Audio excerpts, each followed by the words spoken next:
Hello, Dawgpound South campers. This is the Cleveland Browns Dawgpound South podcast, part of the Fanatical Elves Network, part of the Fans First Sports Network. Well, let me just put it to you this way. This is the most frustrating Cleveland Browns team I have ever seen. I'm sorry, it is. I don't understand how a total team could be this screwed up going from last year to this year. And yes, I know there was a change in quarterback, but even Deshaun Watson was good last year. You get another winnable game fettered away by stupid mistakes. I mean, you're 10-10 at halftime. You got the Philly fans booing their home team. Just what I said on our pregame show, exactly what I wanted. Get the fans upset at the team. I mean, and you had them right where you want them. You had ample possessions in the second half. I mean, their first possessions, they went down. Then they got cued on 3rd and 1, tried a jet sweep. Let's just not bring Jameis Winston in, because every team knows you're going to do something fancy. And then they line up for a field goal, and our field goal kicker misses it. Good Lord. Second possession wasn't much of anything. Third possession in the second half. Deshaun Watson gets on a nice run, gets down and gets a first down. And what happens? Call back because Michael Dunn was holding. And their fourth possession and their last, you get what looks like a pass interference in the end zone. It should have been Brown's ball at the 3-yard line, but they get Cooper for a face mask. Now, did he grab his face mask? I really couldn't tell. It looked like he touched his face mask, but and then you get back-to-back. You get down to the 8, and then you get back-to-back false starts. Zinter and Wills. And then you kick a field goal. That late in the game, Kevin, I hate to tell you this, you needed to go for the touchdown there. I did see improvement in the offense in the second half. I did see improvement in Deshaun Watson. I think he was like 11 of 12 for 120-something yards in the second half. But the sacks continue, the pressure. You knew they were going to blitz. That's how they get their sacks. It's on blitz. So, we're now on our fourth center. Everybody forgets that we lost Luke Whippler, who was going to be our backup center already. You got to hope Ethan Posick can come back. I don't know if he can or can't. This is just a mess through and through. You cannot cover it or sugarcoat it any other way. Yes, Kevin, I agree with you. It is frustrating. Believe me, we know it's frustrating because we're sitting here watching it. I'm a Browns fan, and if the Browns are playing, no matter how bad they are, I watch because I love my Browns. Let's take a quick break. Okay, so what next? Watson is going to continue to start, according to Kevin, and yes, it's his call. He wants to fix it. I understand that. I am that type of individual as well. If something isn't working or something isn't coming together, if I have a tax return that just is not coming together, I stay on it until I fix it, until it's right. And that's what they want to do right now. They've got so much money invested in Watson. There's nothing you can do about it. Nothing. But I have heard from someone I trust that there are a few veteran players in the locker room who think a quarterback change is needed. Just a few. There's no mutiny in the locker room because, be honest, which one of these players can actually come out and say, "Hey, I'm playing my best," except for maybe Myles Garrett and Rodney McLeod after yesterday. He played a hell of a game. But other than that, who is without blame on this 53 man roster besides those two? Nobody.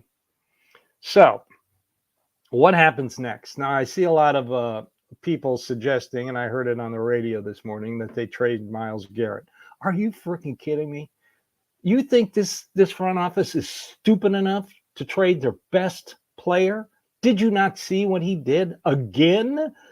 I never thought I'd see him jump over an offensive lineman and block a field goal again after last year.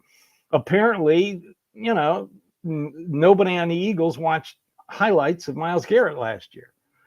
And Rodney McLeod was there all day. He played his ass off yesterday.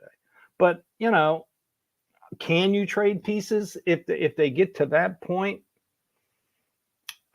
I'd see what you could get for Greg Newsome, because this guy gives up a touchdown a game. I mean, he can say he got involved in a pick, but he was so far behind Smith when he got involved in that pick. I mean, come on. Let's play a little tighter coverage, Greg. That's another touchdown you've given up. So I really don't know what they're going to do. They're going to try and fix this. They're going to try and ride this out. I know that fans don't want to hear it. You're not going to trade Myles Garrett. You might be able to trade a few pieces for some extra draft picks. They're not going to cut Deshaun Watson. I hate to tell you this, sports fans, but they're not going to do it. If they cut him this year, because they renegotiated negotiated his contract like they do every year, his cap figures, if they cut him this year, goes from 27.9, that's his cap number, to 119.9. There's no way you can trade him and rebuild. As for 2026 or 2025, his cap figure would be $92 million. It may be, you could do a post June 1st cut, but the earliest they're going to be able to get rid of him is 2026. So just get that in your brain now. That's what's going to happen. If you really want to get rid of him, you got to hope and pray he gets suspended. Then he loses a lot of money, and I think his cap figure will only be like $46 million. That is totally doable to rebuild a roster. Well, this week we have the return of Nick Chubb. I don't know what Nick Chubb we're going to see. I doubt we're going to see the Nick Chubb of years past. He's coming off really heavy duty surgeries, more than one. So I don't know. It's going to be interesting to see how, the Browns want to announce the offense because Nick Chubb's in it, but they don't want to announce the offense because Deshaun Watson's in it. So it's going to be interesting to see how they do this when they do the pregame announcements. But let's just stick to what's happening now. Now this team is a mess. There should be no finger pointing in that locker room. If I'm Myles Garrett, I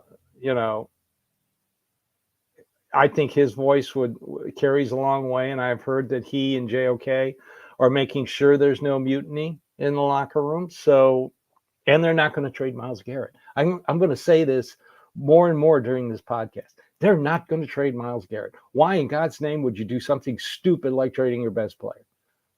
This front office isn't stupid. So, moving forward, now they get 3 home games. They get the Bengals, the Ravens, and the Chargers. I think they could beat the Bengals. The Bengals' run defense isn't the greatest in the world. So if Nick Chubb comes back and is half the back he was, they could still win this game.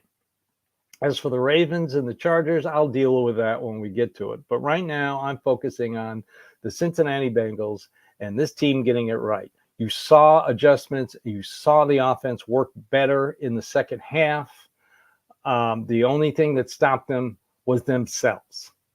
And that should be the theme of the highlight tape for the Cleveland Browns in 2024. 2024 Cleveland Browns, how they shot themselves in the foot. Okay, so enough depression. Let's see if we can get a little hope going. I'm a Browns fan. I always have hope. So thank you for joining me today. This has been the Cleveland Browns Dawgpound South podcast, part of the Fanatical Elves Network, part of the Fans First Sports Network. I'm your host, Steve Gill. I want to thank you again for following, listening, watching, subscribing, because we're Browns fans just like you, and we get frustrated just like you. So everybody have a great day, and go Browns.